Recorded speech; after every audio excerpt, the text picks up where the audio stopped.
What is up, everyone? Do not adjust your video and audio streams. Just something else, maybe.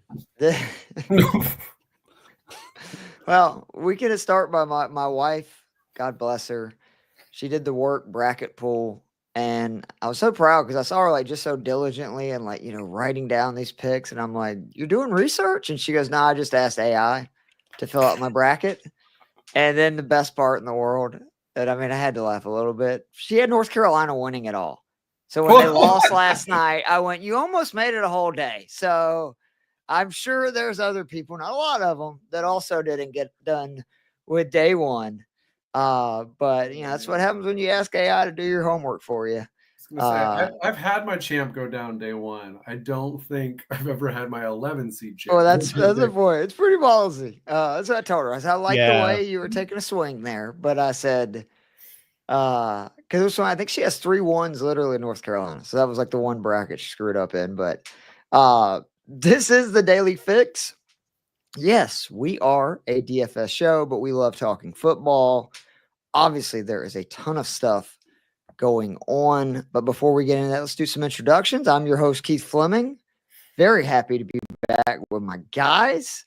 First of all, Joe, how long have we been doing this show together now? 5 years, 6 years? Fuck. I'm trying to think. Supposed to be the stoner, Joe. Come on. I know we were going the year that Brady won the Super Bowl in Tampa. So how long? That would have been 20, right? Yeah. That's 5 years then, I guess. Well, no, it would have been 19, actually, because that Super Bowl was in, January or February 2020, I believe. And just when we thought the show couldn't get any better, we brought on Kevin Tompkins last year. And look at this. He's sticking around, which is making me really happy. I know Joe gets a little insecure about that sometimes, but, he's an Arizona fan. What can you expect? What's going on, guys?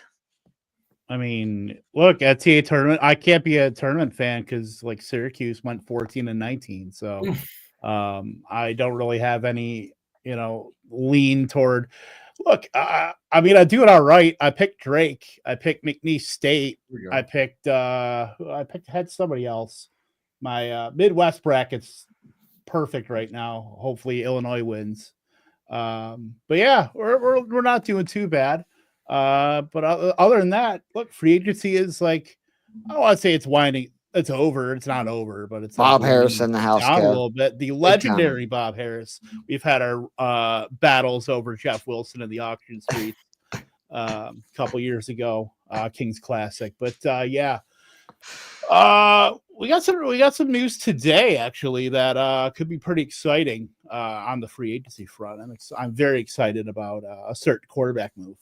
So, Kev, I know that I should, probably be up to date with this, but I'm not going to lie. Outside of basketball, and then, of course, that I go into golf this time of year. So I was feverishly checking the cut line and which one of my guys would and would not make the cut at the Valspar. Did Rogers sign? Because I thought I saw something. No, even better and more exciting, actually. Go ahead. Jameis Winston to the Giants. Oh, I did see the text from the draft show. And you did I call swear it, right? I mentioned that on a show. You did. You said it on the first draft we did. I tried to search through the transcript. I wanted to pull it up. I could not find it, but I'm like, I heard I know you I say said it somewhere. No, you definitely said it. Or unless maybe it was on the show with me and Nate a couple weeks, but you definitely said it. I know for a fact. I don't know, but Neighbors 300 targets, 180 catches. Joe, more or less likely, that means that Shedeur Sanders is coming to the New York Football Giants. Kind of think it doesn't change anything. Yeah, I don't think it does either. The Giants were going to get somebody, whether it was Russ, Jameis. It seemed like it almost had to be one of those two guys because the Rodgers thing always seemed like a pipe dream that, I don't even know what kind of dream that is. It might be a nightmare. So yeah, I don't think it changes anything. If they like Shedeur, you take Shedeur at 3. It seems like more and more likely. I feel like the Titans are just going to take Cam Ward. So if that happens, he's off the board, and then it's just, are you taking a QB on day 2, or are you going with Shedeur? My lean remains strongly take whichever one of the defensive players. I guess Travis Hunter could also be a wide receiver. Take whichever guy's there at 3 if you're not going to get Cam Ward. and that would have been true whether it was Russ, Jameis, whoever. I think it's fair. I don't know. I'd have a hard time taking the QBs this year. I know you can do it, and if you want them, that's probably what you're gonna have to move up to get them for. But if you can pick 3 or 4 and get arguably 2 guys that would be a top 3 pick, I think in just about any class. Yeah, that's a win. Get special players. It usually turns out well if you do that. Yeah, I completely it's the best agree. time. It's one of the best times of year because now that free agency is kind of hitting a lull, we get to look and see who Daniel Jeremiah tells us that we should like. Same with Dane Brugler. Look, I mean, my opinions are clearly shaped by the latest and greatest mock draft. So can't wait to see what comes up next week. I want to say that this is not a shot at him, but it is hilarious that Todd McShay, who I really do like, is at the Ringer now.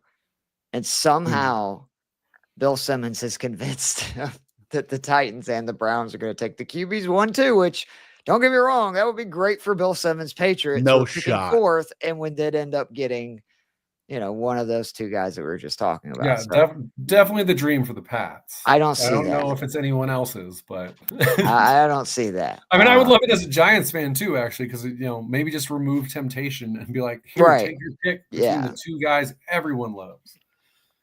So Browns need to take either Abdul Carter or Travis Hunter and then wait for Jackson Dart in the 2nd round. Boom. I think that seemed. I mean, I like that more than taking Shedeur. So. Especially when you got Kenny Pickett. All right, we have some. I don't need anybody. Yeah. We have some. You never know. Actually, I know. So we have some questions I put together. We're gonna have some fun with some free agent off-season stuff. Some of the questions at the end will be, because technically we're a DFS gambling show, talk about some futures and stuff that we like with the moves. But let's start here because it's now that the Jameis dominoes fall, we can really talk about this QB carousel. A lot of QBs going to a lot of different locations. Who do you think won the QB carousel, Kevin Tompkins? Did anybody really truly win? Like with any of these quarterbacks, like we're talking about Sam Darnold and Fields, and we're still going on about Rodgers and Russell Wilson. And like, I don't know if anybody truly, I guess if I have to pick a winner, it's Justin Fields. I guess we obviously love what he can do for fantasy, and now we'll probably have a job for at least a season. Gets to throw to his old Buckeye running mate Garrett Wilson. Other than that, who knows who the hell else he's throwing to, whether it's Alan Lazard or Xavier Gibson or God, who else knows? Who cares? But I think a lot of Breece Hall. But that's that too, or Isaiah Davis or whoever he wants to throw to. But yeah, it's going to be great for fantasy, for like real life football. I mean, I would. Still placing 4th in the division, right? I mean, the Jets are going to be bad. Well, that's what I mean. They're going to be literally probably last in their division. They're going to be the Titans. Yeah, that have like a defense that's better than people like expect, but they're going to struggle to score points. I mean, it's going to be great for fantasy because Justin Fields is going to run around like an electric football game everywhere. But I mean. And then you got Darnold, who you pay him $100 million to throw him behind like the bottom 3 offensive line in football, and then you trade DK Metcalf and Tyler Lockett is a real estate agent. So you just throw out JSN and Noah Fant and hope he can do something. Oh, and Cooper Kupp, I guess. His homecoming back to Washington. Yeah, so I guess that's always nervous when a really smart franchise is like, we're done with this guy. And I mean, let's be honest, the Rams are a smart franchise. They were in a hurry to get rid of him, and to me, that's always a sound off. It almost feels like the winner of the QB carousel was just Stafford and the Rams in not separating. Yeah, that's actually a good point. I like that. It was weird to me that was even the thing that seemed like it might happen for a second. I was like, I still think he's one. There's the 4 QBs. If we're talking normal football. Logic is there for them to want to do that, but you're still in a window. Like, yeah, especially when you look at the Niners just hemorrhaging their entire defense almost. I think, you can survive losing Debo easy enough with what they've got there. But defensively, I don't know what's going to happen there. The Cardinals are still kind of like, we kind of like them, but we kind of don't. And they're then chronic underachievers. Do we kind of and then like the Seattle, Cardinals? I think the defense could be special, but then Sam Darnold behind a bad line doesn't make me feel great. So yeah, if I'm the Rams, I'm feeling good. Obviously, if I have wide receiver stock in the Rams, I'm super psyched that Matthew Stafford was there, because any alternative was going to be a significant drop off. Oh, come on. How dare you insult Stetson Bennett like that?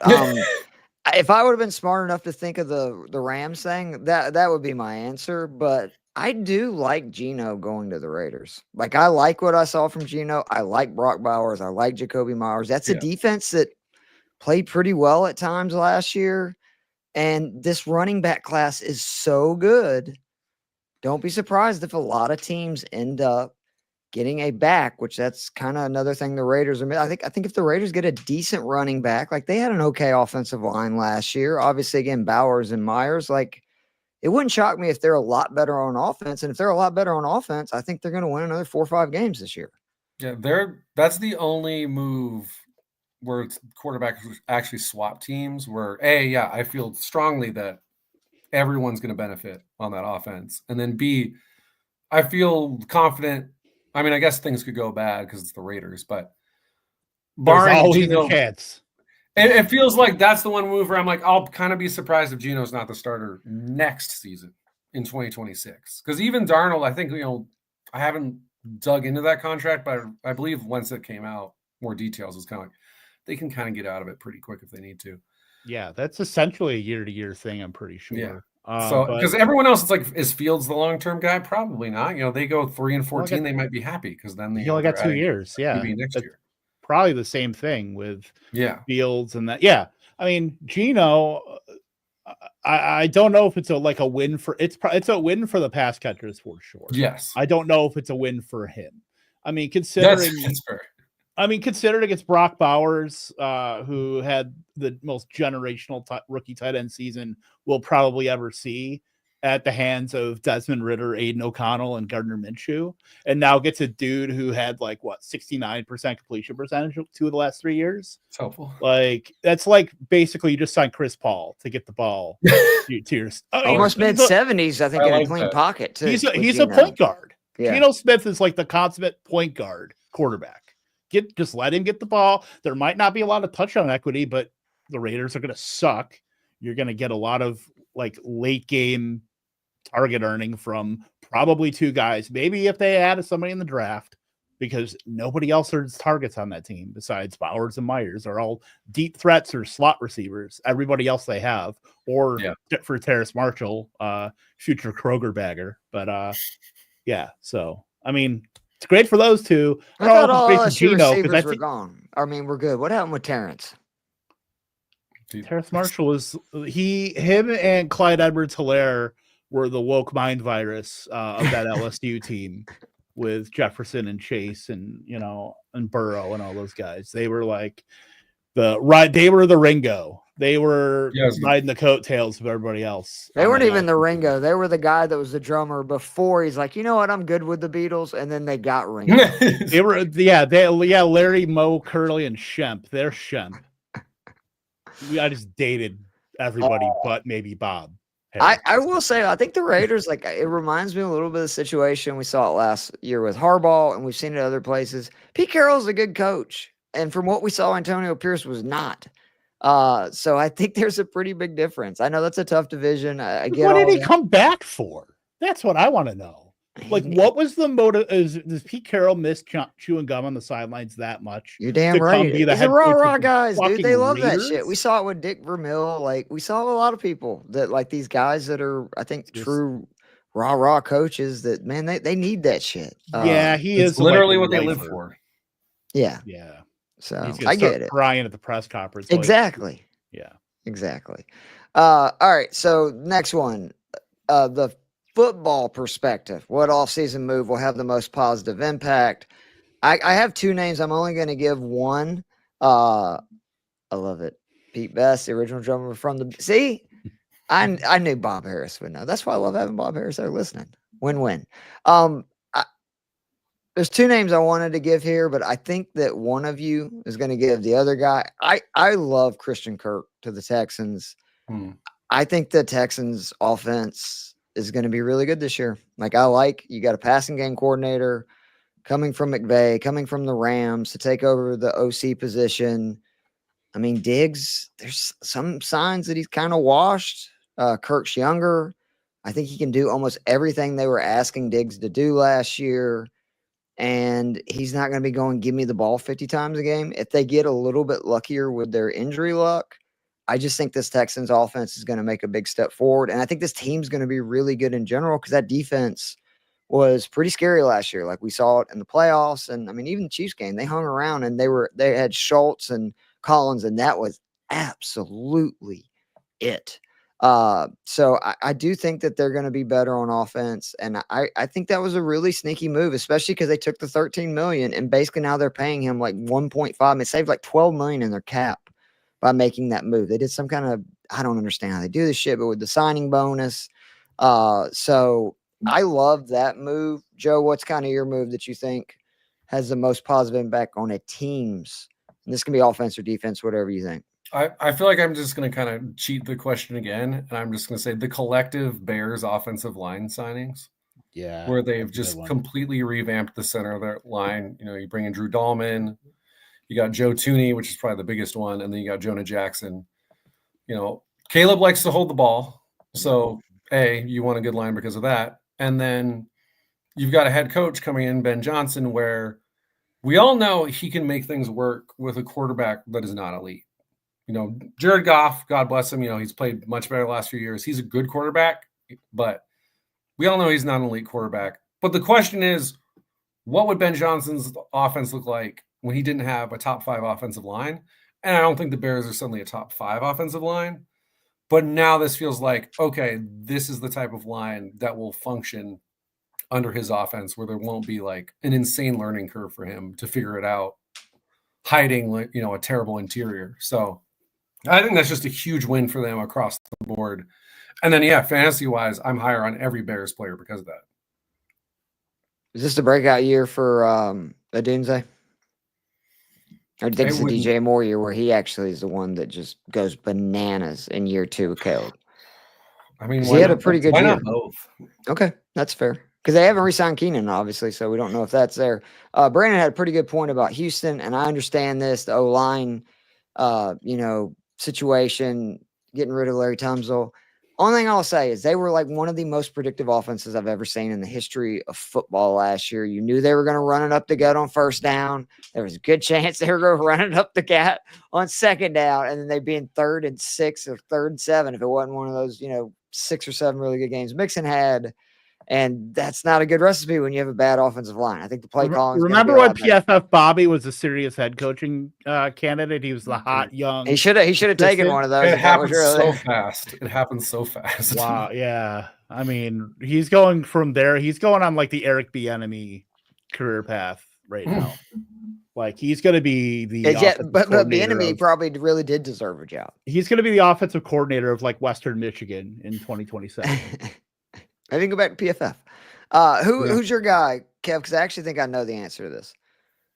Clearly Devontae Adams. I knew it. That's why I didn't say it. Go ahead. I mean, it's subtracting Cooper Kupp, who looked pretty washed. Granted, he's been dealing with years upon years of lower leg injuries of some sort, and now you add Devontae Adams, 7 of the last 8 seasons with at least a 2 yards per out run. The only season he didn't was 1.97, so we can round up.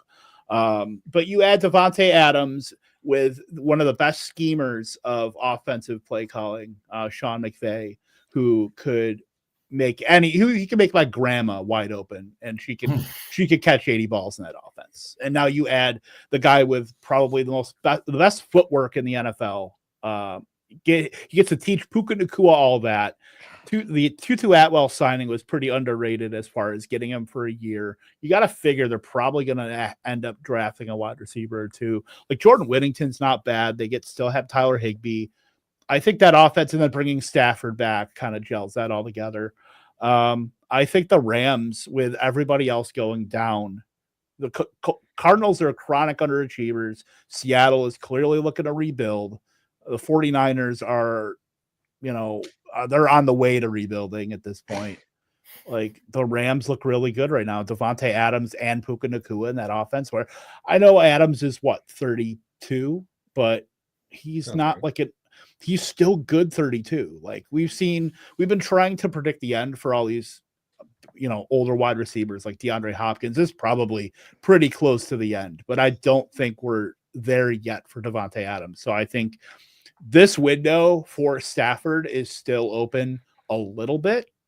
I don't think it's like wide open. You've got a year, maybe 2 tops. So getting Devontae Adams and bringing him in with Puka and Stafford and whatever else they got there is a sign that they're going to try and go for it this year. And, when knowing how condensed that offense is with the Rams, both Puka and Adams can easily get at least 140, 150 targets each in that offense. Both can eat. Adams is going to be a massive upgrade over Cooper Kupp. I mean, I can't agree anymore. Like I do. I love it. Everything you said. I mean, they basically swapped Kupp for Adams. They got Stafford to realize, look, yeah, maybe he can get a few more million, but go play for the Giants. You know what I mean? Like, no offense, go have fun. I didn't work out. I also want to say, real dick move, Joe, talking about, the Bears who basically signed 3 Atlanta Falcons, I think, this offseason, including her center, but that's okay. The player who changed team this offseason, most excited about for fantasy football and best ball teams. For me, this is easy. Kevin already brought it up. Justin Field to the Jets. I noticed in the first best ball drive that we did for the women's league, Field still went super late among QBs. And I screamed this all last year. And granted, he only ended up getting four starts? Was that what it was? Or 5 starts before Wilson took it? No, 6 starts, right? Because he went 4-2, I think. That sounds right. But he was a top 10 QB yet again in those 6 starts. And if you assume he's going to start 10 games, like especially in best ball, and for me in fantasy, like this is a way where you can take Fields and then take a little bit safer guy that you can get much later in the draft.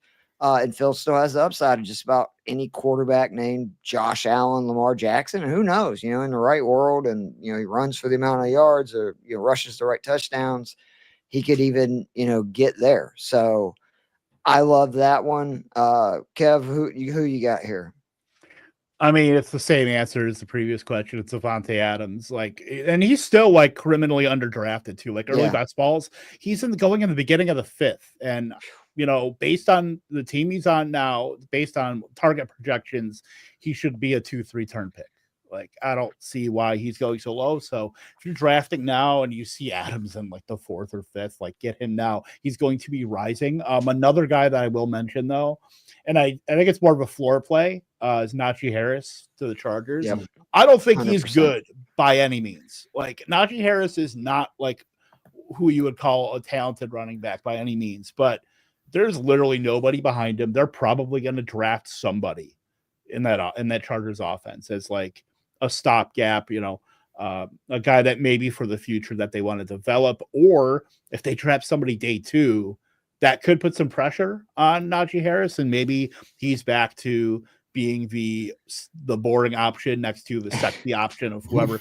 If they draft a Marion Hampton, that would be actually pretty sick. But as it stands right now, what you're gonna get from Harris if he's the guy. He's gonna barely scratch the surface of 4 yards per carry.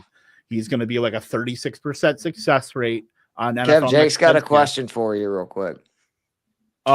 Explode what? Spontaneous combust? Is that what he's asking? Over the Gulf of Mexico, SpaceX? Gulf of America. Yeah. Sorry, I don't recognize that in these airways. I knew that would get him going. But so I mean, it's not sexy. Najee Harris has never been sexy. Like a beautiful geyser, Jake says.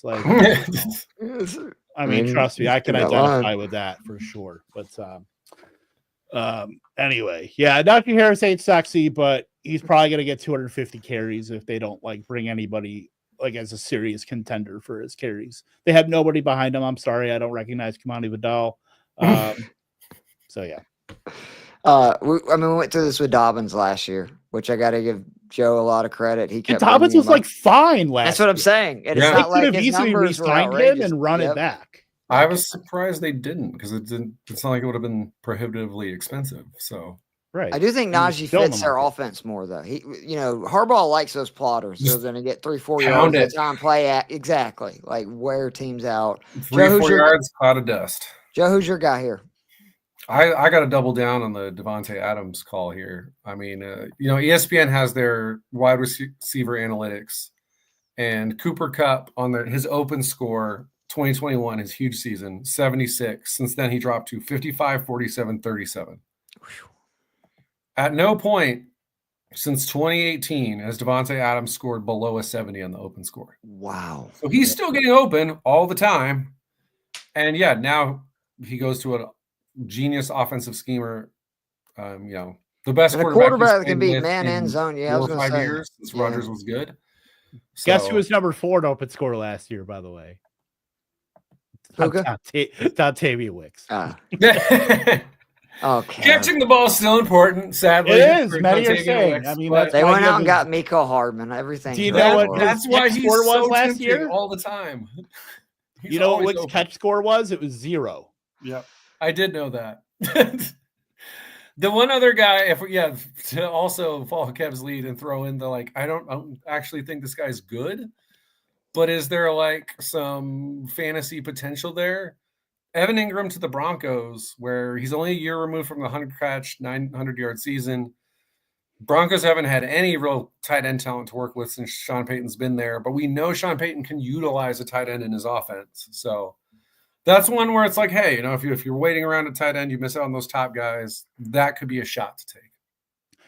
I will say, just to give a little pushback, I am very worried. I think that the lack of talent is almost by design in Denver, because Sean Payton is a nepo baby and loves to bring his former Saints back, whether it's Adam Troutman or Lucas. He does love that. But I'm a bit worried because I don't think, we know Denver uses the most personnel across every position in football. They were rotating and got, Troutman and Kroll, Nate Atkins, all these other guys that might as well be tight ends, like Lil Jordan Humphrey, Devon Bailey would have big games, and he wouldn't catch a ball for 3 weeks. Yeah, Devon Bailey who earned an NFL pension in his rookie season because he's 28 years old. But no, I'm worried because of all the rotation they do with all those tight ends. Fair. I think Evan Ingram might be closer to a rotational receiving threat versus a guy like Cortland Sutton was the only guy who was constantly on the field. Everybody else was rotated. Everybody else was a matchup kind of guy. Like Marvin Mims, for all the talk we want to talk about him, he had 0 games of 50% routes last year. Every single game under 50% routes. I'm just worried that Evan Ingram is going to be a rotational receiving threat, and that's obviously going to weigh down his target volume. You're probably going to look at maybe he gets 50 catches for 500 yards and 4 touchdowns, but that's because he had 70 targets and that was only on 60% routes. That's a clear, a red flag for me, where I'll draft Ingram, but only as a tight end 3. I mean, that's a compelling case. And yeah, regardless, I'm not advocating make this a top option. Definitely don't do that. But yeah, I think he's a late round flyer type of player where you're if he does turn out to play a majority of snaps, then there's the potential there, obviously. They could use him to a receiver. We saw that with Jimmy Graham and other receivers through, the Peyton years. Yeah. So, he wants you don't sign Evan Ingram to make him block because he's not going to do it well. He ain't going to block. Yeah, I was going to say that'd be a mistake. Yeah. Sean Payton wants his Joker, except lo and behold, he let that one go to the Giants and Greg Dulcich. So the next 2 questions, I know it's probably going to be a little confusing, and I probably didn't do a good job of explaining this, but the first one is what all-season move shocks you? And this is not one where you're just going Jesus Christ. Because the second one is like, what the fuck? You know what I mean? Where you're literally going, what all season move? Like, what are these guys doing? So the first one that shocked me, like, I don't get what Seattle is doing. Like, I don't understand it. You get rid of Metcalf and then bring in Sam Darnold after you got rid of Geno. When Geno's whole issue was the offensive line was awful. And if we wouldn't have seen the last 2 Sam Darnold games, okay, like that's fair. But literally the last 2 games that the Vikings played, the Lions and the Rams were just like, we're bringing the house every play. And he looked real pedestrian. And then on top of that, you're taking away, like, I thought what made that Seattle offense great. I know Metcalf didn't have a great year last year, but he at least, I think, helped open up things for JSN. And I'm kind of confused what they're doing. I honestly, when, the first domino fell and they traded Geno and they traded Metcalf, I go, okay, they're tearing this thing down and it's going to kind of be a real rebuild with certain pieces. And then they gave a bunch of money to, obviously Darnold. I just don't understand what they're doing. I do agree with Joe that I do think their defense is going to be very good in the next couple of years. Like maybe even like one of the better defenses this year, because I believe in their coach, what he tries to do. You can see with some of the moves, a lot of people like Murphy, the guy they took from Texas last year, D tackle, he's a stud. But I do not understand the combo of getting rid of Metcalf and then bringing in Darnold, who he proved last year in Minnesota. He needs 2 good guys. Like having Addison and Jefferson was a big reason I think he was so effective. And also have concerns whether Seattle can even run the ball, which he needs to play action, a lot of that stuff as well. Yeah, that's why it's likely why current GM John Snyder is going to be former GM John Schneider in short order. Like, yeah, that is very weird, and they're going to be. Oh, why didn't Sam Darnold work in Seattle? I don't know. Let's figure it out. Yeah. Which option do you? It's to choose your own adventure because there's so many different answers to that question. Yeah. Except that, he ran into the troll at the bridge and he hoodwinked him and stole all his money at the end. Maybe got paid though. I mean, I'm always happy for a guy like Darnold who's better. And maybe they're just going, look, we got lucky with Geno. Everybody scoffed at us when we brought Geno over, and it worked out a lot better, I'll admit, than I thought. Like the team was better. Does lightning typically strike twice? I don't believe so.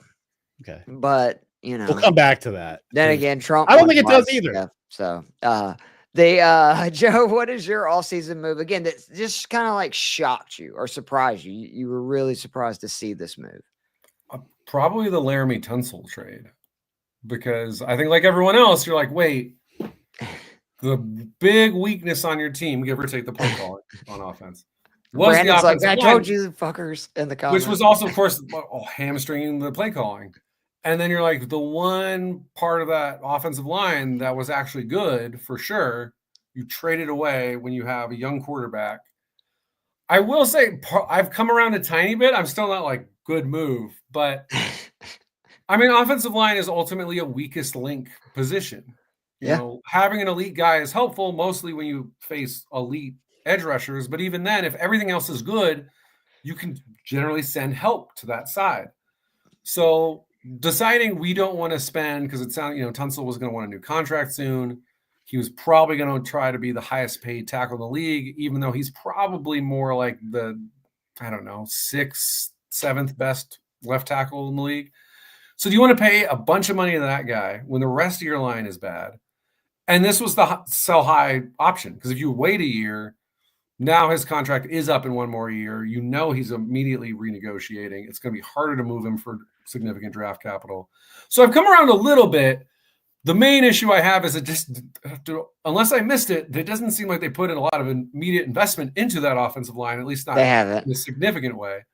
They traded for like Ed Ingram, I think. That's like and I'm like, it's cool that you got Christian Kirk. I do like that move. I mean, Brandon said it. The new Texans offense is either going to be Patriots South or Rams South with this offensive line. Yeah, that's a good call. And the Rams, because they have a really good play calling head coach, have largely been able to work around an inferior offensive line. Mm-hmm. And then having Stafford and Stroud, I think, can be more or less a Stafford-esque player. The question is the new play caller going to be able to pick up the pieces and make it work?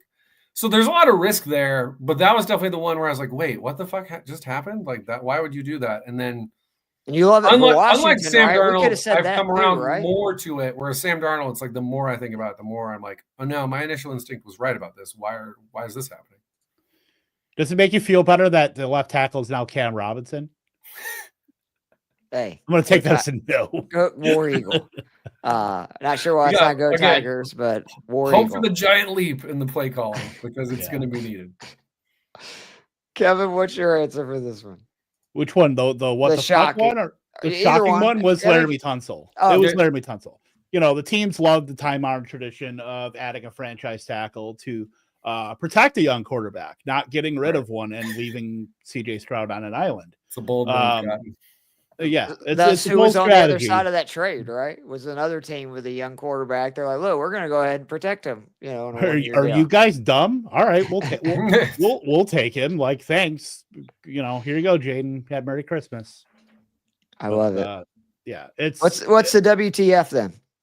Josh Palmer to the Bills. Like, is it like an epidemic to go get? Are they like Thanos with his gauntlet rings with all these wide receivers that go down the field and then they're going to play 30% of snaps? Like they're like the Bills' offenses they're the Finity Stones. So they're not the Infinity Stones. Like if you want to grab a glove full of 65 target wide receivers or pass catchers, like that's what you're doing in Buffalo. Like how does paying $36 million for Josh Palmer?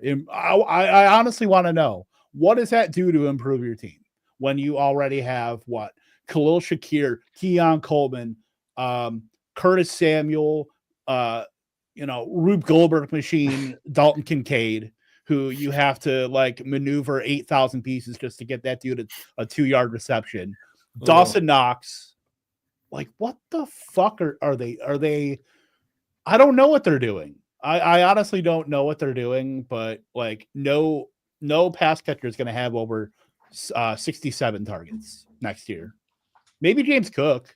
I was going to say, I think Shakir, I think, could hit those numbers, but Khalil probably, he probably will. He'll probably the yardage and touchdowns isn't going to be impressive, but he might have 75. Maybe a PPR monster. Yeah. Joe, what's yours? That might be another one where I'm just the collective receiver market is just interesting to me. And by interesting, you mean bad? Yeah. I mean, and it also just, I kind of question some of the choices the teams are making, especially when receiver is kind of the thing is, it seems like every year now we're I guess this year is kind of the lesser receiver class apparently, but more often than not, the last 5 to 10 years, it's been another strong receiver group. And it's let's give $12 million to Josh Palmer. Darius Slayton got similar money. And I think there's similar wide receivers where it's if they have to be your 2, you'll survive, but it's really more of a wide receiver 3 guy. And then, Seattle giving Cooper Kupp. I know, that you can get out of that quick after this season, but I do think he's washed. And you're going to give him, it won't turn out to be $45 million, but still a significant investment this year. Dammy Brown, God bless him. Look, if you go out there and get $10 million, good for you. I was literally going to check and see who else is making more than him right now, or who else is making less than him right now. Yeah, that might be maybe there is some untapped potential there that will suddenly shine, which, it is. I think the untapped potential was staying in Washington with Jaden Daniels, who you had a connection with. I do think there's buy low on Trevor Lawrence because I still think he's a good quarterback, and especially now that Liam Cunningham is going there, the guy who made Will Levis look good at Kentucky. Can we agree this is the last chance for T-Law, though? Because we've been saying this now for 4 years, and if Liam Cohen can't fix him, I think he's just not a stud number 1 pick. He's an okay quarterback. No, he's if he doesn't bounce back. I mean, I don't know exactly how high we need to bounce back for us all to feel good about a number 1 pick. He needs to be better than it has been the last few years. Yeah, if he's not at least a guy where in that glut of 12 guys that you can kind of argue are in the top 10 quarterback conversation after the clear top 4, if he's not a guy where you're you can make a convincing argument this guy's a top 10 quarterback again, then I think at that point he is what he is. He's probably just, an average starter. So there's potential there, but if I'm the Jags, I'm just confused. What was the point of the Christian Kirk trade? if then you're going to give Diami Brown $10 million? Like, I'm pretty sure with the cap penalty, that was like a net loss on your cap. And I don't think you got the better receiver. Yeah. So look, anytime you can go into a season where you got Brian Thomas, like noted stud, of course, he's going to be a 10-year stud. Yeah. And then Gabe Davis, Diami Brown, and Brenton Strange. Like, how can you not be excited about that? Right. And it's just like Kirk just seems like with Travis Etienne and Tank Bigsby, by the way. Not Kirk exactly seems like the most reliable guy you have to work underneath stuff while Brian Thomas takes the top off of defenses. Because Diami Brown is not that reliable. We know Gabe Davis isn't. So, yeah, so it's just a bizarre move. But, yeah, in general, just the whole – everyone except the Rams, who, again, we all love that move. Everyone else, I'm kind of like the Saints. What is even the point of getting Brandon Cooks? Like, what are you doing? Why? Don't be hating on Brandon Cooks. It's like it's the ultimate Saints move, though. It's like, you know what? We're gonna give too late. We had that guy in 2017, remember? Yeah, here's the fifth highest AAV, and it's that doesn't really mean much, and it's not a big contract by any means, but it's like you're giving the fifth highest AAV among receivers this offseason to a guy on the wrong side of 30 on a team that's going nowhere. Like, this is a team that should just be taking wild shots on $2 million receivers who are 25 years old. Just see if something random hits. Brandon Cooks. Go get Terrace Marshall. Yeah, I don't believe in it at all, but at least there's a chance. There's like a 1% chance something could happen. Like the Falcons with Darnell Mooney last year, right? Yeah. Mooney turns out to be good. I mean, shit, just sign a bunch of guys who could be the next Victor Cruz on a random moment. Like, oh, damn. Big George passed away, man. That's I was going to say, I don't know if it's a bad taste, but which one? Because George Foreman. No, I know, but he has like 8 kids named George, doesn't he? Oh, I'm sure. I would. No offense. I don't think it's that was my that was okay. No, that's a joke. That's okay. sad. That is sad though. Okay.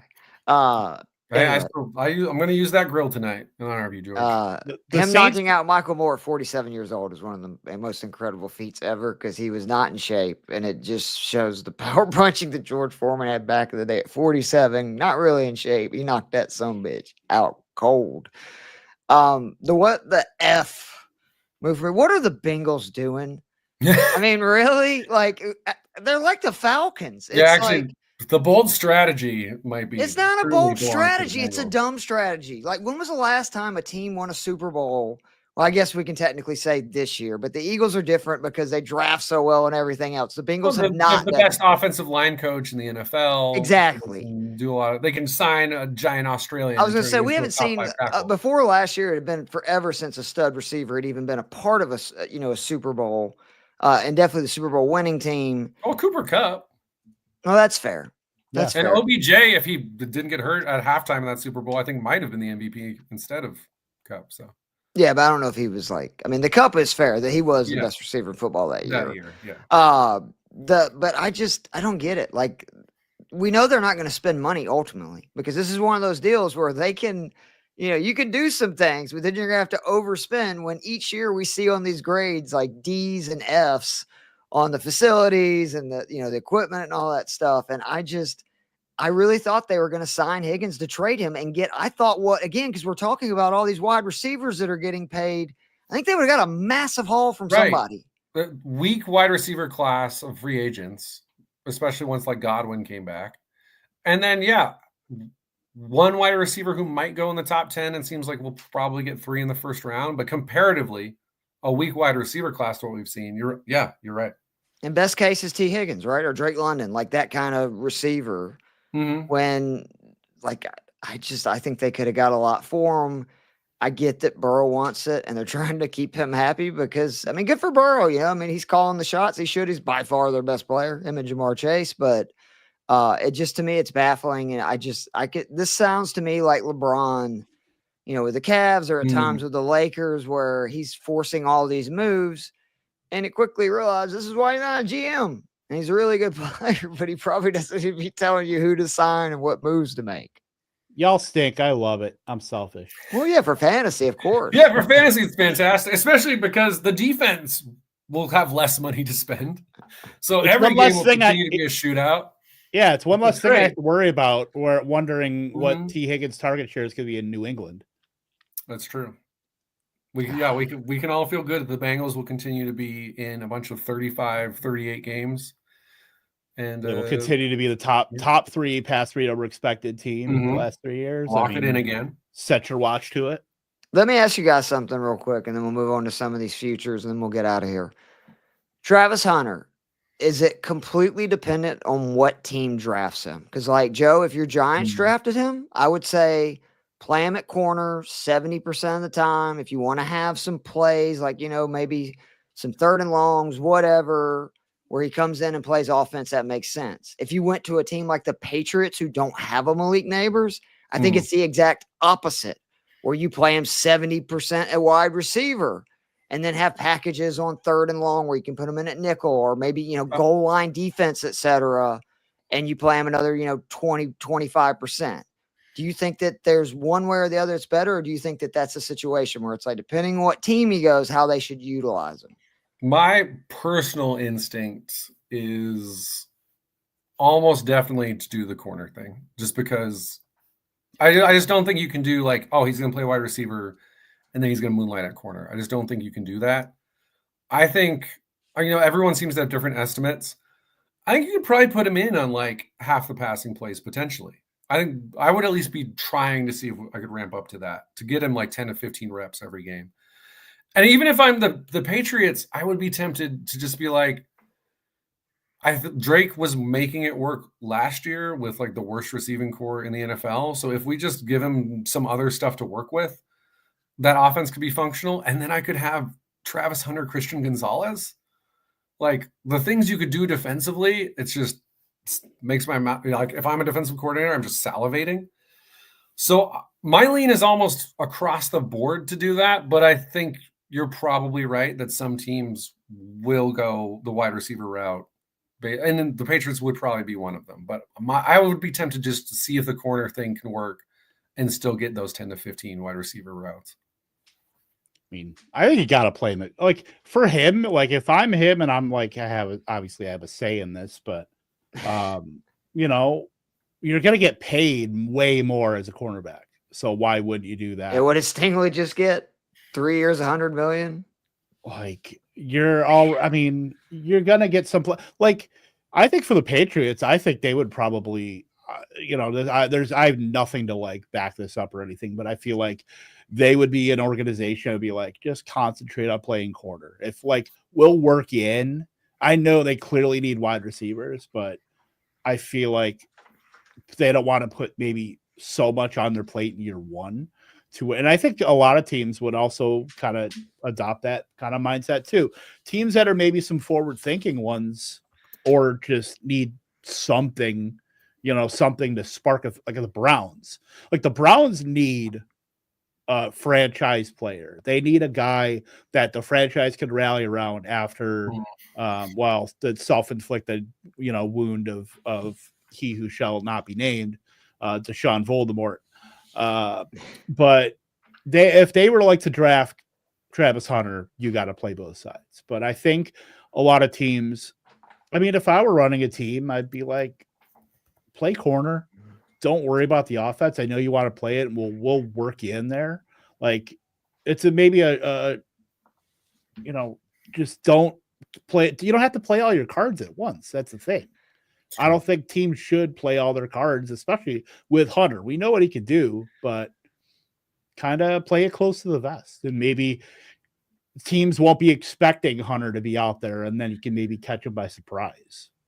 I don't know. I'm just curious because I do wonder. To me, it's a fascinating part of his just where he goes, his upside, how people are going to use him. I know he wants to play. I just think that's too much in the NFL. It's so much more physical of a game at the NFL level than it is to college for him to play. Everybody's just flying around there, 100 plus snaps. Let's do some props. We'll get out of here. Unfortunately, they don't have a lot of individual stats over unders out there. Did you guys find any good ones? Because all of mine were basically just like receptions and maybe touchdowns where you're getting like minus 110 odds both ways, and I'm like, I'm not interested in that. DK had yards for Devontae Adams 1,500. receiving yards. And that's, Check to that. me, knowing what we know and how the Rams operate, that seems like a clear over for me. Joe, you got any? I don't have anything. There wasn't much. Yeah, I was going to say, I definitely, again, I think they're obviously waiting for the draft. And I mean, it makes sense because they want to see, you know, they don't want to put themselves out there. That's why it's shocking to Kev's point about the Devontae Adams one and only. I mean, I think they had like DK and like a Debo, I want to say. They only had like a handful. I mean, and that's the thing too, especially if we're talking about like running backs, because everyone is raving about this running back class. So, like, you know, right now, obviously, I would feel really good about Najee Harris getting a ton of carries in that offense, yards, touchdowns. You know, it might all come in 4 yards at a pop, but it'll add up. But that's also a team that I would think middle rounds, I'd be pretty surprised if they're not adding a back. And that's going to completely change my thought process there if that happens. So, yeah. I think it's going to hurt Genty too, FYI. Like, I really do. I think it would be really dumb to take. You don't think so? No, I'm interested. Oh, I just don't think that. I mean, the Falcons aren't picking top 10, so I doubt any team's going to be dumb enough to take a running back in the top 10. I mean, you know, say what you want to say about Bijan. I'm just saying. Only one since 2018. It's good to be us. I do worry, though. There's so much depth at back. Why would you want to take him early? Would you can get probably 90%, I think is what I've seen with the guys that are like the second, third, fourth back. I mean, Drew kind of nailed it here. Cowboys would definitely do something like that. Cowboys are just outside top 10 though, right? Yeah, they're 13 to 12. 12. They're gonna have to trade up to get them, I think. I could see him going there. That's where Gibbs went, right? I think it was 12. That sounds right. I'm pretty sure it was 12. Yeah, because 8-12 going from Bijan to Gibbs that year. I remember I was so like dead set the Bengals were going to draft Jahmyr Gibbs that year, and then he went 12 to the Lions. Yeah, that would have been fun. Although I guess would it have been more fun than the Lions? Maybe not, because they've made it work. But yeah, can't wait to see him get a list. I think I'm with Kev where I expect him to ultimately go in the top 10, but him falling to 12 wouldn't shock me because of what you said. I will say, like, when I've been going through my nightmare scenarios for, like, what will happen with that Cowboys pick, that's one where it's a fantasy nightmare because I pretty much, like, if you go to the Cowboys, you're just off my fantasy teams. I just can't do it. It's like me with Saints. I feel you. So, yeah, that's the one. Like, Eagles, I will fucking load up. And now Commanders, too. But the Cowboys, I can't do it. So that would bum me out. But to your point, Keith, I'm still, like, considering that offensive line has been taking steps back the last couple of years, and now Zach Martin's retired. Again, I think that's the thing. If you have an elite O-line, now I've come around to like, all right, it's worth the investment. It's worth it to get Gibbs or Saquon when you have a top 5 line. That's not the Cowboys anymore. So as a Giants fan, I'm more okay with that. My true nightmare scenario is Tedero McMillan, my Arizona Wildcat, drops to 12. And then CD Tet for the next 6 years, just crushing my dreams. So he Tet McMillan, he's dropping further than that. Great. Get him past where he's going on a good team with a good quarterback. Let's go. You know who the only team to attend his private workout? Green Bay Packers. Well, I have a number of friends who would do cartwheels if that happened. I mean, I would too until they give him 66 targets. And he's stuck in that same quagmire as everybody else was last year. But I mean, I'm looking at Genty and like 3 normal, like plausible landing spots. Raiders at 6. Yeah, I mean, I think you could throw the Saints in there at 9. I think that'd be interesting. It would be interesting, and I don't think it's the least plausible of the 3. And then the Bears at 10. I would be hyped for him to go to the Bears at 10. If he went to the Bears at 10, like that's what I'm rooting for. Caleb Williams is going to be a top 6 quarterback. Right. I mean, yeah, you're Ben Johnson. You remake the interior offensive line. You bring in an elite prospect at running back. I'd be hyped. Yeah. I get it. I'm just saying, 2018, only the Falcons have taken one. Guys like Jahmyr Gibbs have gone 12th or just a little bit further. I think good teams, though, you don't take a running back in the top 10. It's not worth it. It's just not. You've got the coach who was the offensive coordinator for the team that took Gibbs at 12. And obviously, it's not like I don't think there's going to be really an option to like trade back and get him. So if he feels anywhere like him, if he feels anything like they felt for Gibbs towards Genty, I would not surprise. Again, though, this is a team that get one more pass rusher, and all of a sudden now that pass rush is elite, which you'll definitely be able to get one of them at 10, and then take one of these really good running backs, because there's people saying there'll probably be 3 running backs going in the first round. I just think they're all going to be around that 12, 15 or later. We'll see who's right. My personal philosophy would be to lean towards what you're saying. But from a person who has zero investment in the Bears being a good football team, so much as an exciting football team that I want to load up on in fantasy, I am very in on this. That makes sense. I get it. Go ahead, Kev. I was just going to say, like, looking at the history of, like, running backs drafted, like, so I think it was Fournette was drafted at, like, 7 to the Jags. I think it was higher. I think McCaffrey was, like, 7 in that draft, and Fournette was, like, 4. All right, I'm going back. Pro Football Reference, let's go. 18 was the last draft, because I went back and did this exercise not too long ago with all the positions, just that were top 10 picks, because I wanted to see how rare what my Falcons did, and it's only team take a running back top 10 since 2018, only team take a tight end top 10 since 2019, and Brock Bowers and Jamar Gibbs have gone in the drafts right after that at 12, and I believe it's 12. Fournette was 4. Barkley was 2. And McCaffrey was 8. Saquon was 2. Yeah, those 2 years.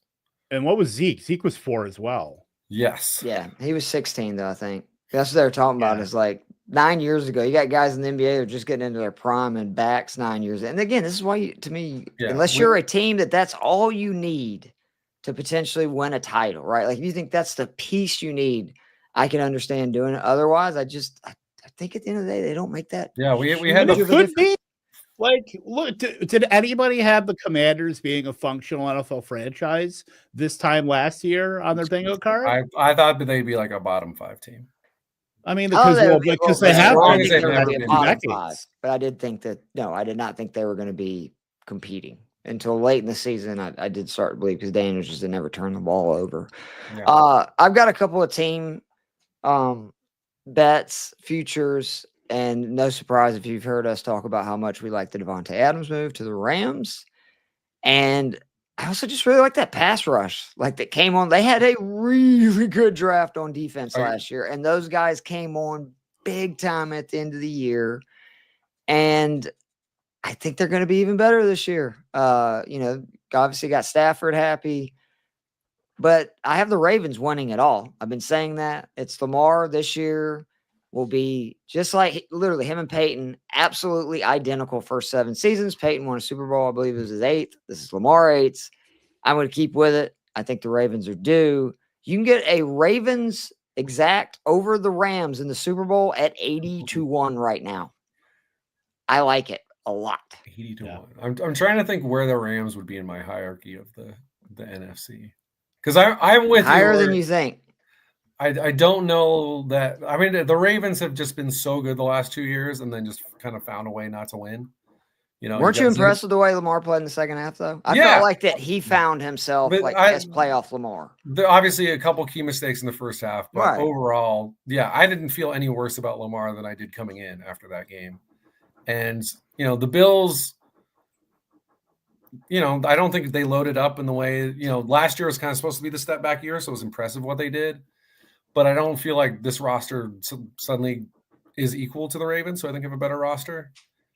So, I'm with you. I like the Ravens as the favorite, but am I taking the Rams over the Eagles? I mean, they almost beat them, admittedly.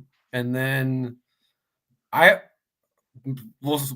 be interested to hear what Kev says about his own Packers, but I just kind of think Jordan Love just seemed hobbled all year. I kind of think Jordan Love is going to be significantly better than he was last year. Throwing to who? That's if they allow him to pass. That's a fair point, too. Fair arguments, but I kind of think they ended up pulling back that whole offense because of. And the other team in the NFL that drafted all UGA defenders, but unfortunately got all the ones that weren't as good. Except Javon Bullard's really good. That's the one that. A good surprise on you. So I guess I would probably put them. I would put them third. I think there's always the chance Washington could keep ascending, but there's always, the plexiglass theory where you kind of everything goes right one year and some things are going to go wrong the next year. You fall back a little bit. So I think I would put the Rams third. So I guess 80-1 is not terrible for my number 1 and number 3 teams in the 2 conferences. I think they're fourth, but like the lines are still intact. I can't imagine a big drop off there. Ravens, Eagles are 30-1. Both coordinators, though. Ravens, Lions are 40-1. And the Ravens they brought up in-house guys too, so it's not like they went out and got right. But I mean, that was kind of what the Eagles did a year ago, and then it went to shit. That's true. They were in Philadelphia, and they had. I mean, like when Puka called that ball on the side, I was like going, "Oh crap, they're about to win." I thought they were going to win in that moment. Yeah, absolutely. And again, this was a team that was really bad early in the season. Had a Cooper Kupp that was, we talked about it, just gassed. The other just team future, because it's also, again, no surprise, the Rams, I think it's great value, plus 185 for them to win the West. Right now, the Niners are plus 115. I can't believe that you can get the Rams at, I know they're going to technically have a harder schedule than the Niners, but then the Niners still finished second, right, in the division? Is that right? I can't remember because all those teams kind of tanked at the end. No, Seattle. They were tied with Seattle. So that might be the reason for it, because I guess the schedule could be a little bit easier. But I think this Niners team finally is having to pay the piper. Like we've seen this with Seattle. The Niners were last season. They finished 6-11.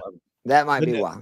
The Niners are like the late stage Philadelphia Phillies with Ryan Howard, Chase Utley, and Jimmy Rollins that didn't sell off the pieces when they should, and now they're just going to age out, and they're going to have like. You got to remember, they're either going to the NFC Championship or they're not making the playoffs. So that's fair. It is the opposite. Only 2 options. By the way, the Rams also with like one of the most unheralded moves of the offseason. We know they can rush the passer, but added Puna Ford too. They couldn't stop the run at all, and he's a pretty damn good run stopper. So that's like. I think that might be one of the more unheralded moves a team can make. So sorry, Drew. All right, I'm sorry. I should have done more digging here. What's that? So this schedule for the Niners. Oh, it's that easy? It's pretty fucking easy. So take the NFC West 6 games out. The other games are the Falcons, the Panthers, the Jaguars, the Titans, the Bears, the Browns, the Texans, the Colts, the Saints, the Giants, the Bucks. So they have, was that the AFC South and NFC South? Well, you gotta like that. And then is Isaac Guerrero going to be able to run all over these guys? It's very plausible. I mean, I'm definitely buying that the Niners are a playoff team, even with the defensive losses. I just believe in Shanahan that much as a play caller that. As long as the offense isn't completely ravaged by injuries again against that schedule, I feel good. But at the same time, would you take any coach in the NFC over Sean McVay? No. As far as like, actually, you know overall, what? That's not fair. Overall, that's a combination of overall play calling. It's not fair. Steve Serrano's been to 2 Super Bowl, or Sirianni. He's been. Joe, you can shake your head. He's been to 2 Super Bowls. List of coaches, there's 2 other ones that have done it. Listen, it's pretty disrespectful. I'm not a Sirianni hater. I mean, I think he's kind of annoying, but I do too. He's an aggressive 4th down guy, so he'll always have a place in my heart because anyone who does, I'm in. I think he's a reason. Again, I think he's clearly above average, maybe even elite, like in-game decision maker as far as that stuff, and that's huge when you have, a roster where really just don't fuck up. And that team's contending. But, we saw what happened. Again, he promoted in-house OC. I don't remember if Sean Desai was an in-house guy or not. But the fact that they then went to, why am I blanking on his name? Mr. Pencil in my ear, I don't know what I'm doing, in the second half for their defensive play calling. From the line, yeah. Anyone who thinks Matt Patricia is the answer at any point, I have huge question marks about your decision-making on that level. So, and then he gets bailed out because, a legendary defensive coordinator, for whatever reason, wasn't working out in Miami. You get Vic Fangio, who was actually, even over Saquon, the biggest addition to that team last year. So, I don't know. He's good. Don't get me wrong. Like, I'm not saying, like, the Eagles should feel like they have an inferior coach or anything, but okay. Sean McVay, again, what were they 1-4 last year? Everything's falling No, apart. Sean McVay deserves the edge. It's just people don't want to give, and I get it. Like Sirianni, any credit. And I don't understand that. Like he is the coach, and yes, last year was a disaster, but look how they came back and they responded. Like it looks like he legit learned from his lessons, and they were right back there. And I mean that first Super Bowl was so close. That could have been his second title. He joined Tomlin and I don't forget who the other one is to go to 2 Super Bowls in their first 4 seasons. Yeah, that's true. Ironically, all of them went 1-1 in their first 2. So, I think it was Gibbs, or maybe Gibbs went 2-0 actually. So it'd have been Gibbs, yeah, because Gibbs was 3-0 in the Super Bowl, right? Because that is the other one. It's Gibbs. Right. It's Gibbs, Tomlin, and any other team props or whatever. Kevin, do you just want to mention something about George Kittle? You were talking about the other night. I completely agree. I had not thought about it. The Debo trade and everything. It could be a really big year for George Kittle. That's good. I mean, I think so too, but I mean, he's always been efficient. I'm just a little worried. I mean, tight ends don't exactly age the most graceful. Not everybody can be Travis Kelce. But I don't think, I mean, I think it's still going to be, it's going to be a 3-headed monster. I mean, between him, Juwan Jennings, and whether, I mean, Brandon Ayuk, we don't even know anything about whether he's going to be available year 1 or week 1, I should say. And then you got add Pearsall into that. Like, targets are going to be just as tough to come by with all those guys. And I think Kittle has always been like the guy that's suffered because of that. And so I'm a little worried about that, but efficiency has always been there. I don't know if I see it with the San Francisco 49ers this year. I think even with that schedule, even with the schedule, I think, CMC has not been able to stay on the field. I'm not drafting him in the second round. I'm telling you that much right now. Like, no shot am I drafting him at the end of the second round. Where would he have to fall for you to take him? Early still got to take him in third, right? Wow, 4th. I think he's like done a better Eckler.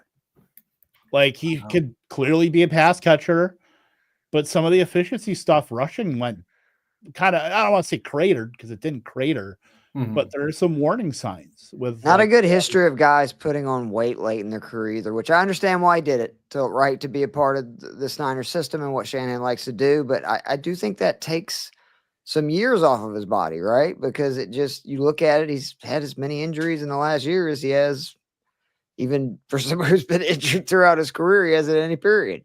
Right. It's been checkered at absolute best for CMC. So, I mean, great. One of the best fantasy like running backs we've ever seen, no doubt. But I mean, I think it's going to be tough to kind of project him into like anything close to what he was, or even like what if you had to say CMC plays over under 11.5 games. That's a good line. I'd probably take the under, honestly. I definitely would. I really have real concerns that he, may come back immediately, have another issue, and then next thing you know, he's saying he's done. Now, Isaac Arendo, I'll draft that dude every time I see his name. I mean, well, that's the other thing, too. It's like, if you're getting McCaffrey, you better be getting Arendo. Like, you're insane otherwise. I agree. Joe, you got any other ones? Not right now. I think, like you said, I want to see what happens post-draft, where some guys go, especially that running back class, and then my guy Tet. And then, some interesting tight ends, which last couple of years we're seeing maybe it's not always, you got to wait 3 years to figure out who the good tight ends are anymore. Some of these guys are breaking out straight away. So, we've had like 3 guys who had really big seasons their rookie years in the last 4 years. So, God, could be an interesting. We're getting spoiled by Brock Bowers, I swear. Like, we get to watch that guy. We get to watch that guy for the next 15 years. Like, I mean, there's a lot of things I don't want to be on this planet for, but one of them is Brock Bowers. Giving meaning to our lives. Pretty much. I just keep reminding people, 8 games with Carson Beck is the best QB he's played with so far. And the time that he's been in college and the pros, he just turned 22. He's got to go see LeBron for whoever worked on that hairline. He's got to go to Turkey. Oh no, it's gone. He's gonna look really fun. Like the worst thing you can do for Bowers, and it was why so many people were hating him last year, was you see him like in people clothes, and it's like that dude looks like he's like 30 years old, and he's not as big as I thought he was. I'm like, trust me, he is country strong. I saw a post on, I think it was Reddit, where that you ever heard of iRacing? Like you go into like those like rigs that are like, oh yeah, like, Brock Bowers is huge into iRacing. Like someone was like from like Europe was like posted a Reddit thread about, hey, I just raced with Brock Bowers that actually knew who he was. And he's like, I just love racing. Like, I'm surprised anybody recognized me because it's like a big thing in Europe to do the iRacing and stuff. It's not big here. Drew, in fairness, he looks like Hunter Renfrow after he took the Captain American serum. But I was gonna say, who looks more like a CPA, Hunter Renfrow or Bowers right now? I mean, Renfrow might actually be a CPA right now. I love that somebody said he was retiring from football, and he tweeted, "What am I?" Which was pretty great. Always enjoy that. Let's go visit that right now. I mean, you had your chance. You could have been a Kansas City Chief, but now we get to do it with Sky Moore.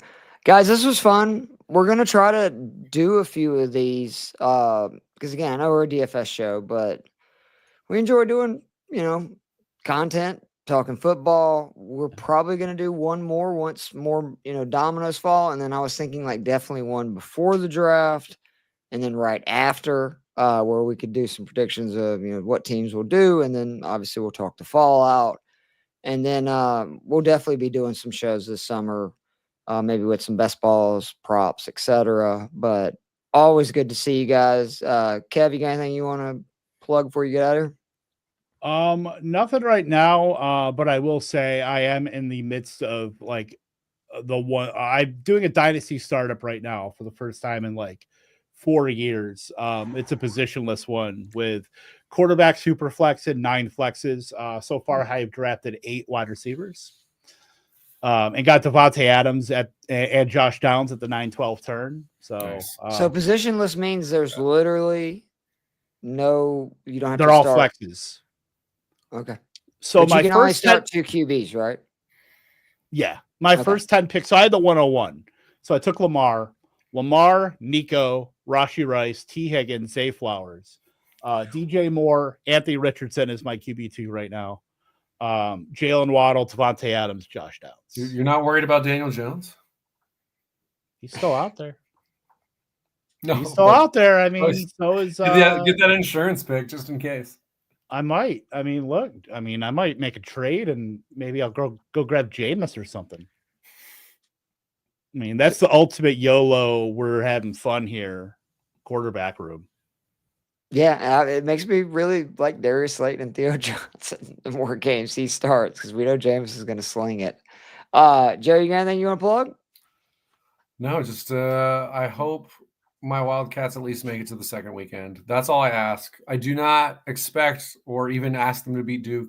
Give it a shot, guys, if we get there. But this Duke team, I don't think people understand. Like, if you're a Ken Pom person, this is the best team, second best team in the Ken Pom era. Granted, the other team that's above them was the Elton Brand Duke team that lost 2 games all season, including 2 UConn in the national title game. So nothing. Oh, I would have said Kentucky, the Anthony Davis Kentucky team. Wow. I think they're like in the top 10. But didn't you tell me all 4 of the 1 seeds, Joe, were in like the top 10? Yeah. So there are, prior to this year, there were 11 teams. And now I didn't look at pre-tournament numbers. So some of these teams played their way up the rankings, which is why it's unsurprising they made the Final Four. But of teams to be plus 34 on Ken Pom, there were 11 from 97 to last year. 10 of those teams made the Final Four. The only one that didn't was the Jay Williams team after the title team in 01 that got upset. So the other 10 all made it. All 4 1 seeds are plus 34 this year on Ken Pom. So this is the best group of 1 seeds in the Ken Pom era, according to Ken Pom. So I hated it. I put 3 1s in my bracket, which I never in my Final Four, which I never do because it's gross and it actually doesn't happen that often. But yeah, I'm rooting for chaos, but not expecting it the further we go. Who do I have? Oh, I picked Duke. It's my final four. What have I got here? Texas Tech, Auburn, Duke, and Tennessee. Kev, Oh, I I picked have- Arizona to win it all, just so that way, if they do, I can tell Joe, you son of a bitch, you call yourself a fan. I picked didn't believe Arizona me. and they won the national title, and you can't even pick them. What the hell? The one time we won in '97, we were a 4 seed. I know this. So, I saw that. That was the main reason. I was like, Lute fuck Olson yeah. and Hassan Adams are coming through those doors. So Hassan, the last one of the last teams that should have made the final, really should have made the Final Four. They blew a 12-point lead in 3 minutes against Illinois. I really did like seeing them tonight, though. They're a lot more physical than I remember. After we stopped turning the ball over. And I will say, it is set up for the ultimate. Reminds me a little bit of 07 for the Giants, where I remember like a week before the season ended, because like the seeding was pretty much locked in.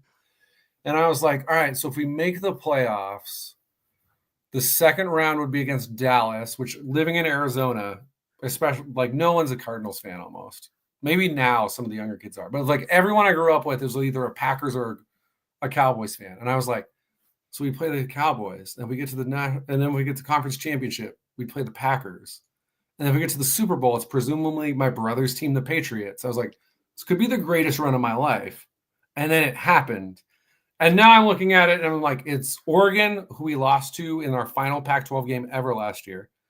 Then it would be Duke, who's Duke.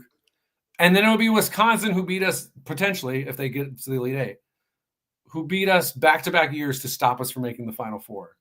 I'm like, this would be the ultimate run. What was the big white guy that they had those years? Fucking Frank Kaminsky. Kaminsky. oh What a stud, though, in college. One of those guys that's like, He was fantastic He in looked like college. Dirk Nowitzki in college, and he looked like who's that other dope? You're Dirk talking about Diggler Wisconsin, in the right? NBA. Yeah. Who's the other dopey white guy they had? Fucking Sam Decker. Sam Decker. Who's Yeah. like a 33% three-point shooter, goes like 6 of 8 in the Elite Eight game. By the way, Meanwhile, Stanley Johnson can't find his contact, and it's all going to shit. So Olivia Harlan's husband, by the way. Really? I don't know. interesting. Fucking Sam Decker. I hate Wisconsin so much. I'm not a big fan. Yeah, the whole state, all their sports teams. They're actually suck right now. not terrible this year, because they're no longer playing like one of the top 10 slowest rates in the country. So they're actually like a semi-interesting team to watch. But traditionally, I can't stand that slow ass style that lets mediocre white guys seem kind of good. I'm not here for it. Look at Bryant hanging around with Michigan State, by the way. Who Jason Kelsey's national champion, by the way. If you look at your brackets on ESPN and you look at all the celebrity rundown, Jason Kelsey was the only team that picked Michigan State to win. I do not recommend it. I can't remember how far back it goes, but I think it's since like 85 when they went to 64 teams. Top 2 seeds who were unranked in the AP poll before preseason. For I think it's like 39 in making the Final Four, 1s and 2s. So I hate to be a hater. Forget that. What was it? 98, 99. When was when they last won a title? And Izzo was already in his, Izzo was already in his 50s then. I don't know. It was 2000 because that was the last time I won a bracket, because the Final Four was Michigan State, Florida, North Carolina, and Wisconsin. Well, there you go. And so anyway, that's the only reason why I know that entire Final Four lineup, because I had 3 of the 4. Because I think Wisconsin and Florida were like 11 seeds or something stupid. Yeah, Florida was a surprise. Like, that's one of my earliest. That might be my earliest like remembering watching a title game, as I remember Mateen Cleaves versus Florida. Yeah, and who knew they would win the title twice just a few years later? So, but guys, this has been fun. We're gonna get out of here. I'm gonna go to bed. I'm tired. I'm an old man. It's 11 o'clock on the East Coast. I would like to say I'll stay up for the rest of the games. I'm not gonna make it through. I'll be out. Do check out my golf stuff on Fantasy Six Pack. Yeah. If you like to gamble, do DFS for golf. Check it out. Do a cheat sheet for both the DFS plays and my betting card, and then also a full preview with, if you're a nerd like me, a lot of stats, trends, etc., and plus a full venue preview. But for Kev, Joe, and Keith, the Daily Fix, we're back, bitches. See you.